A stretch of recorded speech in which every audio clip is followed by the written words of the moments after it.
चलो गाइस, स्वागत है आपका हमारे इस चैनल के ऊपर नए वीडियो में। सो गाइस, आज के इस वीडियो में हम लोग बात करने वाले हैं तारक मेहता के उल्टा चश्मा के रिसेंट की ही एपिसोड की कुछ मिस्टेक्स के बारे में, जो कि अभी रिसेंट के एपिसोड में हुई हैं।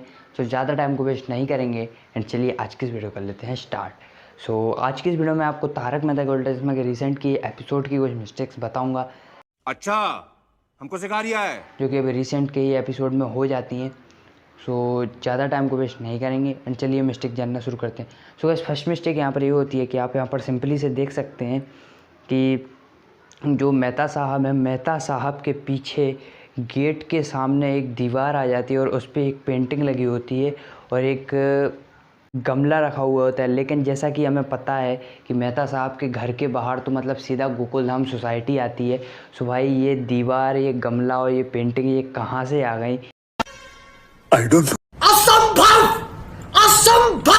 ये एक बहुत ही बड़ी मिस्टेक है। अब बात करते हैं अगली मिस्टेक की। सो अगली मिस्टेक यहाँ पर ये हो जाती है कि जैसा कि अंजलि भाभी यहाँ से चली गई और मेहता साहब अभी आके बैठे हैं और बैठने के बाद अभी भी अंजलि भाभी आई नहीं है, लेकिन अगले ही सीन में अंजलि भाभी आ जाती हैं।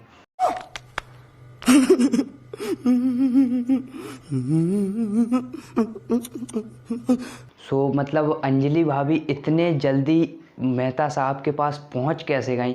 बिल्कुल आधा सेकंड में पहुंच गई। तो ये भी एक बहुत ही बड़ी मिस्टेक हो जाती है। बात करते हैं अगली मिस्टेक की। तो गाइस, अगली मिस्टेक यहाँ पर ये हो जाती है कि जैसा कि हम लोगों को पता है कि पुराने एपिसोड में जैसा कि तारक मेहता में दिखाया जाता है कि मेहता साहब एक बहुत ही जाने माने और बहुत ही एक फेमस राइटर हैं, लेकिन फिर भी उसके बाद भी मेहता साहब को हर बार ये खतरा उनके ऊपर मंडराता रहता है कि उनकी नौकरी चली जाएगी। और मेहता साहब के जो बॉस हैं वो भी मेहता साहब को बहुत धमकाते हैं, जबकि ऐसा होना ही नहीं चाहिए था, क्योंकि वो एक बहुत ही बड़े राइटर हैं और उनको ऐसा कुछ डर होना ही नहीं चाहिए था। अब ये बड़ी अच्छी बात कही आप। सो अगली मिस्टेक यहाँ पर ये हो जाती है कि जैसा कि आप लोग देख सकते हैं कि यहाँ पर हाथी भाई फाफड़ा लेते हैं और फाफड़ा की प्लेट में और जलेबी की प्लेट में इतने जलेबी और फाफड़ा हैं कि जेठालाल आराम से खा सके, जेठालाल और मेहता साहब। और उसके बाद जैसे ही फिर अगला सीन आता है जब जेठालाल प्लेट लेकर आता है, सो उसके बाद जैसे ही ये लोग देखते हैं, सो फिर फाफड़ा की प्लेट में बस से ही फाफड़ा होते हैं, जबकि हाथी भाई ने या फिर किसी ने भी फाफड़ा उठाया ही नहीं था और जलेबी भी नहीं उठाई थी। लेकिन फिर वो जलेबी और फाफड़ा कौन खा गया?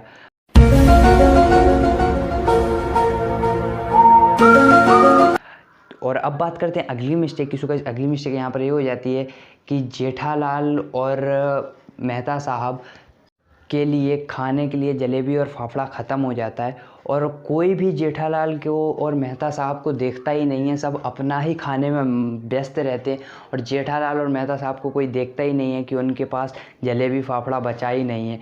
जबकि ये वही गोकुलधाम सोसाइटी है जहाँ पर सारे लोग मतलब शेयरिंग कर कर खाते हैं और बहुत ही अच्छे से रहते हैं। लेकिन इस सीन में वो देख ही नहीं है कि मेहता साहब को और जेठालाल को खाने के लिए बचा हुआ है भी कि नहीं बचा हुआ है, और सब अपना ही खाने में व्यस्त रहते हैं। हमारे यहाँ ऐसा ही होता है। सो बस गाइस, आज की इस वीडियो में कुछ इतनी मिस्टेक्स थी। एंड अगर आपको वीडियो पसंद आई हो तो वीडियो को लाइक जरूर कर देना, चैनल पे नए हो सब्सक्राइब कर देना।